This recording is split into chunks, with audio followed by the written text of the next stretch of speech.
ही प्रतिकारशक्ती कमी असल्यानंतर पटदिशी त्या पेशंट्सला सगळ्या वेंटीवरती जावं लागतं. एवढा एकच जर काही संदर्भ सोडला तर बाकी सगळे पेशंट्स दुरुस्त होत आहेत.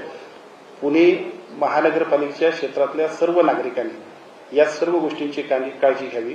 पाणी उकळून पिणं आणि स्वच्छ पाण्यासाठी आपण सगळ्यांनीच काळजी घ्यावी. या दोन गोष्टींचा अत्यंत चांगल्या पद्धतीने वापर करूया आणि जीबीएस सिंड्रोमला अतिशय चांगल्या पद्धतीने हद्दपार करूया.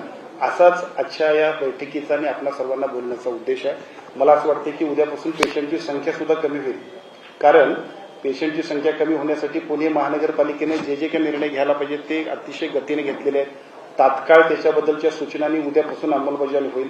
सर्व नागरिकांच्या मध्ये आवश्यक असणारा अवेअरनेससाठी सुद्धा त्यांचे अतिशय चांगल्या पद्धतीने कॅम्प चालले आणि आता सुद्धा सन्माननीय आयुक्त पुणे आणि त्याचबरोबर जिल्हाधिकारी आणि तिन्ही आयुक्तांनी जिल्हा परिषदेचे सीओ या सगळ्यांनी ज्या काही सूचना दिल्यात आमच्या डायरेक्टर आरोग्य यांच्याबरोबर त्या सगळ्यांचा अंमल राज्य शासनाच्या सर्व यंत्रणा अत्यंत चांगल्या पद्धतीने पाळतील आणि उद्यापासून याच्यामध्ये खूप चांगल्या पद्धतीचा फरक होईल.